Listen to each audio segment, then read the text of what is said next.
Bonjour à vous tous. Alors voici les consignes pour aujourd'hui, suite de votre travail sur le passage vers la monarchie absolue en France au XVIe et XVIIe siècle.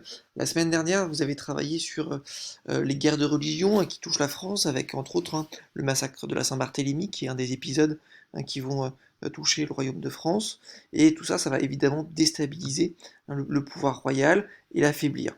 Alors donc, vous aviez vu que, en gros, pendant cette période, entre la fin des années 1560 et la fin des années 1590, il y a donc deux groupes qui vont se former au sein du royaume de France, le groupe des Huguenots, des protestants, et le groupe donc de la Ligue catholique. Et finalement, ces deux groupes qui sont à la fois constitués de gens normaux, mais également de nobles qui ont des armées, vont s'affronter. Donc, on a une grande guerre civile qui touche le royaume avec des moments de pause, des moments de paix, et puis des moments où les guerres reprennent et donc les massacres continuent. Comme vous l'avez vu pour le massacre de la Saint-Barthélemy. En gros, ces deux groupes, finalement, huguenots et catholiques, ils vont essayer d'influencer le plus possible les différents rois de France pour que justement ils obtiennent des privilèges pour leur religion ou pour des postes justement importants pour participer à la direction du royaume. Nous, donc, on va aborder finalement la fin donc, de ces guerres de religion à travers cette sous-partie. Donc, pour commencer, il faut que je remonte un petit peu l'arbre généalogique finalement des rois de France tout au long du XVIe siècle. Donc, vous allez commencer votre chapitre en travaillant sur François Ier. François Ier, on dit que c'est le premier roi de la dynastie des Valois. Je ne sais pas si vous vous souvenez, mais François Ier, ce n'est pas un héritier direct de la branche justement des Valois directs, comme on l'avait vu, descendant de, euh, des rois précédents, c'est un cousin éloigné, et donc François Ier, il a un premier fils, Henri II, qui va donc régner à sa suite. Et puis donc Henri II, lui, a plusieurs fils qui vont finalement régner les uns après les autres, de manière un petit peu discontinue. Le premier, c'est François II, qui va régner pendant seulement un an, qui est assez jeune. Il est remplacé par Charles IX, vous vous souvenez, le roi pendant justement la Saint-Barthélemy, c'est pareil, il règne assez jeune, et en réalité, celle qui règne pendant cette période-là, c'est plutôt la mère, la régente, qui est donc Catherine de Médicis. Et à la mort donc de Charles IX, il n'a toujours pas d'héritier, toujours pas de fils. C'est son frère également, donc Henri III d'Anjou, qui va donc récupérer le trône. Henri d'Anjou donc va régner entre 1574 et 1589, et Henri d'Anjou, il va essayer justement de mettre fin un petit peu à ces guerres de religion en essayant donc de simplifier la situation et en accordant justement des privilèges aux protestants. Donc il va y avoir régulièrement des lois qui sont mises en place pour accorder le culte protestant et pour accorder ce qu'on appelle des places fortes aux protestants. Ça veut dire qu'il y a des villes qui vont pouvoir avoir leur propre armée, si vous voulez, avec leurs propres murailles, pour pouvoir se protéger, même si ce sont des villes protestantes, justement, vis-à-vis des catholiques. Il faut ça également se souvenir que auparavant, parce que ça a son importance, on en reparlera, la sœur de François II, de Charles IX et de Henri III, Marguerite de France, eh bien, elle a épousé un lointain cousin qui est Henri de Navarre. Henri de Navarre qui est protestant. Ce mariage, vous vous souvenez, c'est ce qui provoque justement la Saint-Barthélemy. C'est important parce que vous allez voir que Henri III a également pas d'héritier direct, et c'est ce qui va provoquer finalement un changement d'héritier, la naissance de la dynastie des Bourbons. On en reparlera par la suite, à la suite. Et donc ce Henri III, eh bien, il va, donc le voici, ce Henri III, il va finalement peu à peu essayer plutôt de se rapprocher du clan des protestants, parce qu'il estime que le clan justement catholique, qui est dirigé par Henri de Guise, prend de plus en plus d'importance. Et on va avoir donc à la fin des années 1580, pardon, ce qu'on appelle la guerre des trois Henri.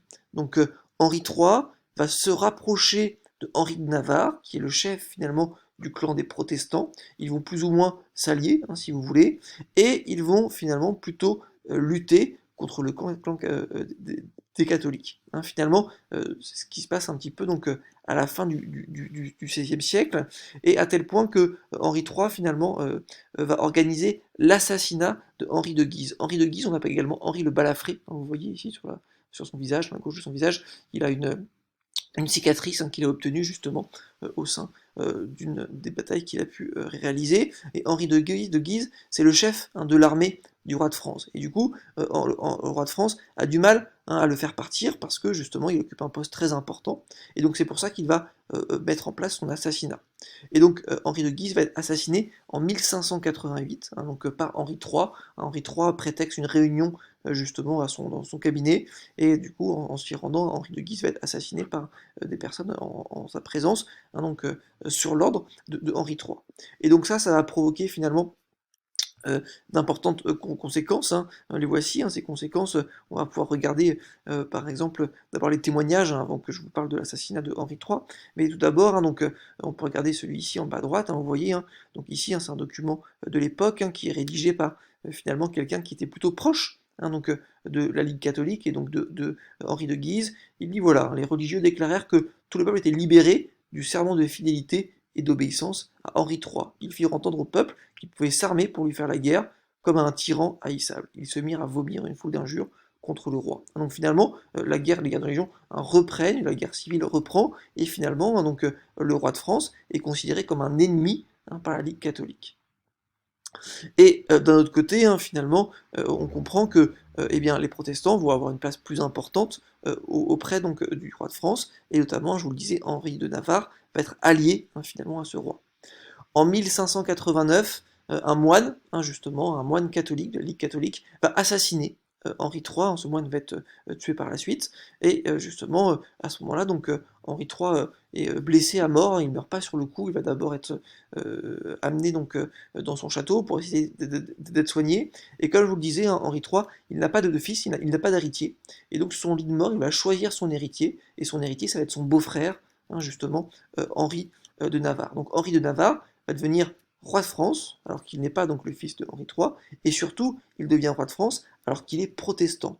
Hein. Et donc, lorsque Henri de Navarre devient roi de France, lorsqu'il devient donc Henri IV, eh bien, en tant que protestant, il doit finalement reconquérir avec ses armées toutes les zones qui sont aux mains des catholiques. Hein, donc vous voyez ici sur cette carte que vous avez la situation du royaume de France finalement donc à la fin du XVIe siècle, hein, donc dans les années 1580 si vous voulez, et donc tout ce qui est en violet et en rose, c'est tous les territoires finalement qui, à l'avènement de Henri IV, sont justement à sa disposition, et tout ce qui est en vert, ce sont les territoires finalement qui sont donc à disposition de la Ligue catholique. Donc tous les territoires que Henri IV doit reconquérir par la force. Hein, donc les guerres continuent, les guerres de religion continuent, et donc Henri IV il est obligé donc d'assiéger, hein, toutes les villes les unes après les autres pour essayer de les reconquérir. Hein, donc notamment il va assiéger Paris, il va assiéger Amiens, hein, donc au nord de Paris, pour essayer,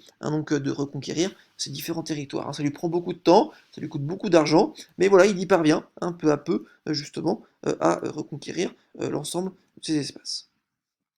Et ça aboutit donc à ce qu'on va appeler l'édit de Nantes. Hein. Donc Henri IV, il va réussir à restaurer la paix dans le royaume à travers justement un acte de loi sur lequel vous allez travailler. Hein. Donc maintenant, ce que je vous demande de faire, hein, c'est de prendre votre livre, page 178, 179, et donc de regarder, hein, les documents qui sont à votre disposition. Attention, dans votre manuel, ils ont fait une erreur. Hein. Ici, ce document ici, c'est le document 3, non pas le document 4, et le document qui est le plus à droite, hein, le texte ici, c'est le document 4. Ils ont fait une inversion. Donc les questions, hein, ici qui sont justement auxquelles je vous demande de répondre dans votre cahier, hein, donc les 6 questions ici, quand elles portent sur le document 3, elles font référence à ce document-là, hein, le tableau, et les questions sur le document 4 hein, font référence aux textes qui sont sur la droite. Donc ces questions, elles sont là pour que vous compreniez un petit peu la situation, pour que vous compreniez un petit peu finalement ce que c'est que cette édit de Nantes, hein, qu'est-ce que justement le roi décide, et finalement elles vont vous mener un petit peu donc à préparer, hein, cette conclusion, pour conclure, hein, donc cette question, donc, comment est-ce que Henri IV renforce-t-il l'autorité royale dans un pays donc confronté aux guerres de religion? Et je veux que moi justement cette question, vous essayez de m'y répondre à l'oral. C'est pas une question forcément très longue, hein, ça vous prend peut-être 1 minute ou 2 minutes 30 hein, pour répondre justement à cette question, mais voilà, je voudrais que vous vous enregistriez et que vous mettiez justement votre enregistrement en ligne. Vous allez voir, hein, j'ai créé un travail à faire avec remise en ligne pour la séance de jeudi après-midi. Ah, donc ça, faites-le s'il vous plaît, et faites-le d'ici donc jeudi soir. Hein, donc je veux avoir récupéré tous vos enregistrements jeudi soir. Ok, faites l'activité. Une fois que vous avez fait l'activité, vous pouvez reprendre la deuxième vidéo où je vous parle un petit peu de ce qui va se passer par la suite.